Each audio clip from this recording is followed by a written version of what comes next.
Bom, então vamos lá. Nesse vídeo, retornando à explicação que eu fiz naquela primeira aula, que a transmissão teve problemas, né? Nós vamos começar falando sobre capacitores e depois indutores, circuitos RL, RC e RLC com corrente alternada. Tá? Então, para entender como funciona um capacitor, né? Todo mundo sabe que um capacitor ele acumula cargas nas suas placas e acaba acumulando energia no campo elétrico entre elas, né? E num circuito como esse, a hora que a gente fecha essa chave aqui, cargas vão se transferir da bateria, cargas negativas vão se transferir para cá, e os elétrons aqui dessa placa vão caminhar para lá, então essa carga vai ficar com cargas positivas, essa placa aqui vai ficar com cargas positivas, né? E essa placa aqui vai ficar com cargas negativas. Tá? E a transferência de carga, ela é tanto maior quanto maior for a diferença de tensão entre V e VC. No começo da experiência, que VC é zero, né? Então a transferência vai ser alta. E no final da experiência, quando VC se aproxima de V, a transferência de carga tende a zero, então a taxa de crescimento de VC tende a zero. Então o que a gente fez foi escrever isso, né? Que a taxa de crescimento de VC, dVC dt, ela é proporcional à diferença V menos VC. Tá? Diferença de tensão entre o capacitor e a fonte. Tá? E para resolver essa diferencial, eu vou fazer uma artimanha aqui, quer dizer, eu vou colocar o dVC aqui, e eu vou colocar V menos VC aqui embaixo, V menos VC aqui, e vou colocar igual a K e deixar o dt do outro lado lá. Tá? Para resolver isso aqui, a gente pode integrar, né, dos dois lados aqui, ó, integrar aqui e integrar aqui, já deixando o K fora, porque ele é constante, né? Vou fazer uma substituição de variáveis aqui, vou chamar V menos VC de U, tá? Então du vai ser menos dVC, porque V é constante, a hora que eu derivar isso aí, então menos dVC, tá? Então dVC é menos du, tá? Então aí vai ficar, do lado de cá vai ficar menos, né, du, aqui sobre u, né, integral, ou seja, 1 sobre u du, e do outro lado eu já vou resolver aqui, fica kt mais uma constante que eu vou chamar de C1. Tá? Do lado de cá, isso aqui dá ln, né, menos ln de u, mais um C2, né, igual a kt mais C1. Eu vou pegar essas duas constantes aqui e já vou somar e vou somar as duas, né? C3 igual a C1 mais C2 e vou trazer para o lado de cá. Então vamos ficar assim, menos ln de u mais C3 igual a kt. Tá? Né? É lógico que esse menos aqui vale para tudo, né? Esse menos aqui vale para tudo. Esse menos aqui vale para tudo. Multiplicando por menos 1, a gente vai ter que ln de u mais C3 igual a menos kt. Beleza. Bom, então a entrada que eu estou fazendo é isso aqui, né? Ó, esse vermelho aqui, a partir do instante t igual a zero, eu coloco uma entrada V. Tá bom? O que a gente pode fazer aqui agora é chamar C3, né, de um ln de C4. Né?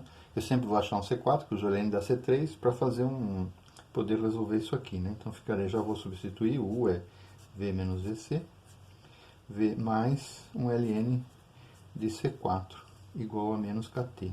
Tá?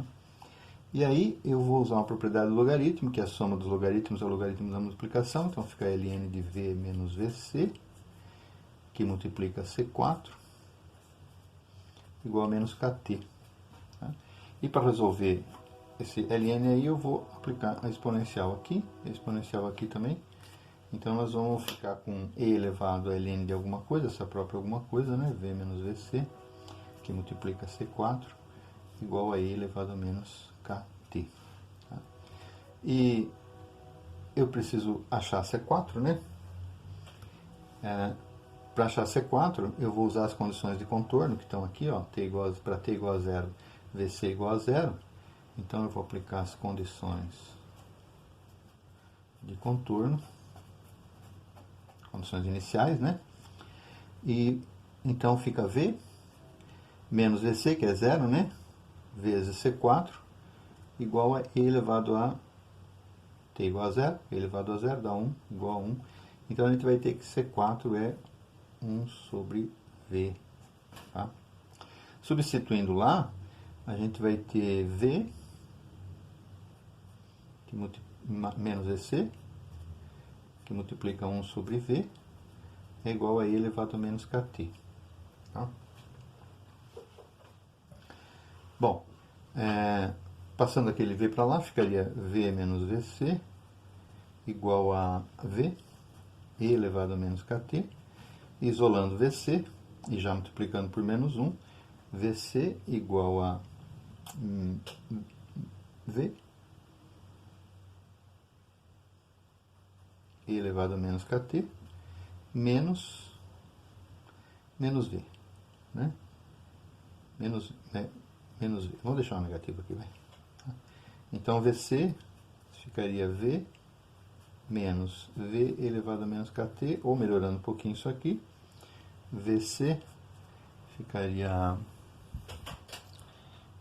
V, que multiplica 1 menos E elevado a menos KT. Tá? Então, essa aqui é a solução da diferencial que a gente propôs ali no começo. Tá? Dá para ver que se t igual a 0, E elevado a 0 dá 1, 1 menos 1 é 0, 0 vezes V é 0, VC é 0. E se t é um tempo muito grande, infinito, né, elevado a menos infinito dá 0, 1 menos 0 é 1, vezes V é V, então VC é V para um tempo infinito. Tá? Então a gente vai ver que para t igual a 0, a resposta do sistema é 0. Para t infinito, a resposta está aqui na assíntota aqui da curva. Né? E no meio do caminho ela vai ter um comportamento exponencial, lógico. Né? Ela vai subir bastante no começo e com o tempo ela vai ficando assintoticamente, chegando a V aqui. Tá? Então, essa é a resposta. Né? O que dá para concluir antes de continuar? Né? Dá para concluir que o capacitor tem inércia de tensão. Você joga uma tensão nele, ele demora para aceitar aquela situação. Tá? Dá para se imaginar que se eu desligar, tirar essa fonte aqui agora e colocar esse circuito aqui em curto-circuito, vai acontecer o processo contrário. A tensão no capacitor vai começar a diminuir, se dissipando em forma de calor pelo resistor. E essa curva vai fazer uma descendente, uma exponencial decrescente agora com as mesmas taxas, com a mesma característica da ascendente, só que invertida. Tá? Existe um tempo particular onde acontece uma coisa muito interessante, que é quando a gente tem T igual a 1 sobre K. Tá? Quando T igual a 1 sobre K, o VC fica V, que multiplica 1 menos E elevado a menos 1. Tá?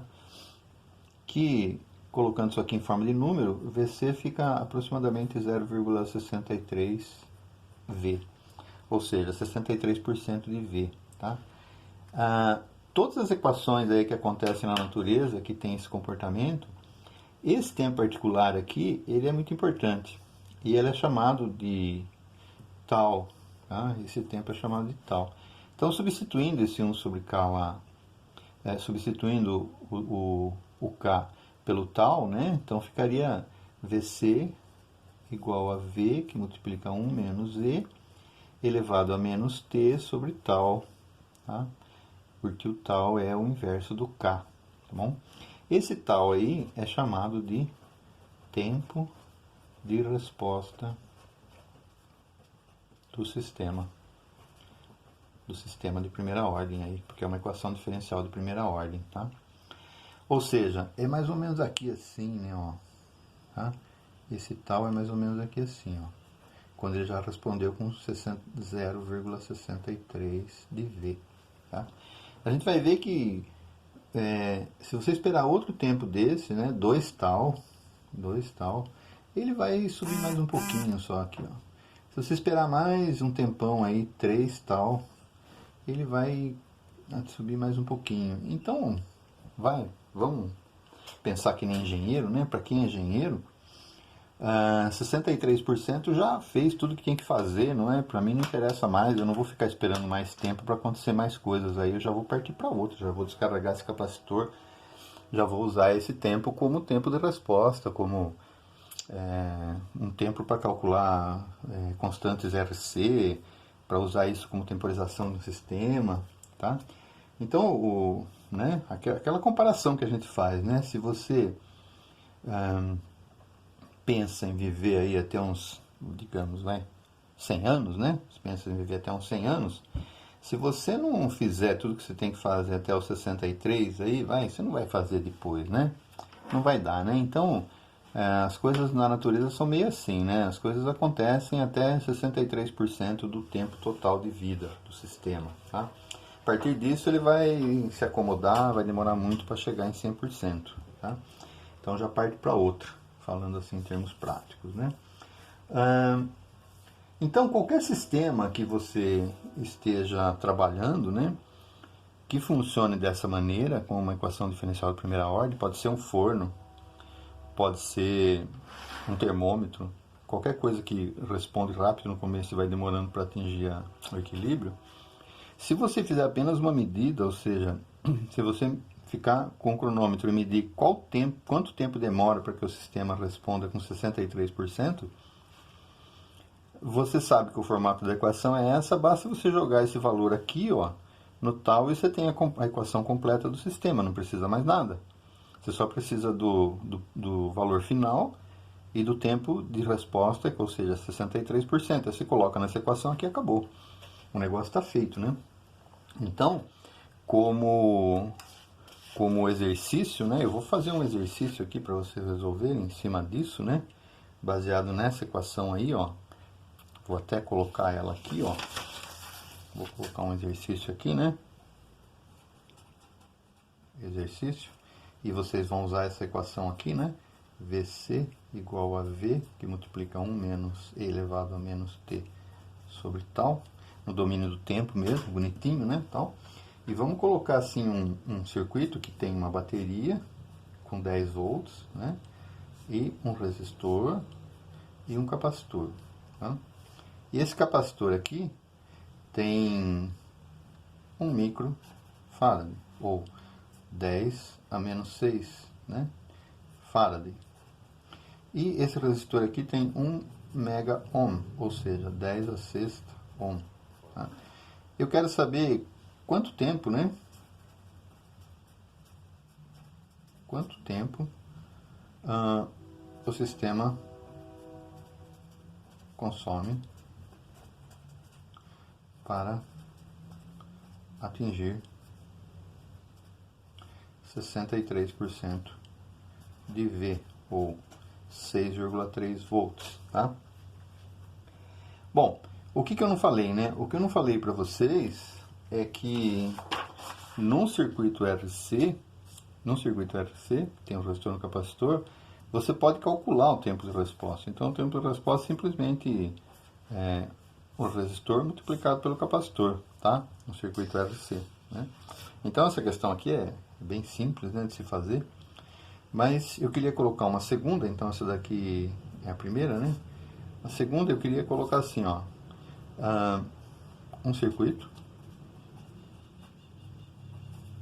RC em série, né? Do jeito que está aí, possui um capacitor de 0,1 microfarad, tá? E tem um tempo de resposta de 1 segundo. Qual o valor do resistor? Tá? A e B. Tá? Quanto tempo o circuito leva para que o capacitor atinja 50% da tensão da fonte. Tá? E vou colocar um terceiro exercício aqui, que é o seguinte, ó. Dado R igual a 10K, calcule um capacitor para que o circuito atinja 7 volts de uma fonte de 12 volts. Ok? Então eu tenho um circuitinho com uma fonte de 12 volts, tem um resistor de 10K e tem um capacitor aqui que eu não sei quanto que é. E eu quero que esse capacitor aqui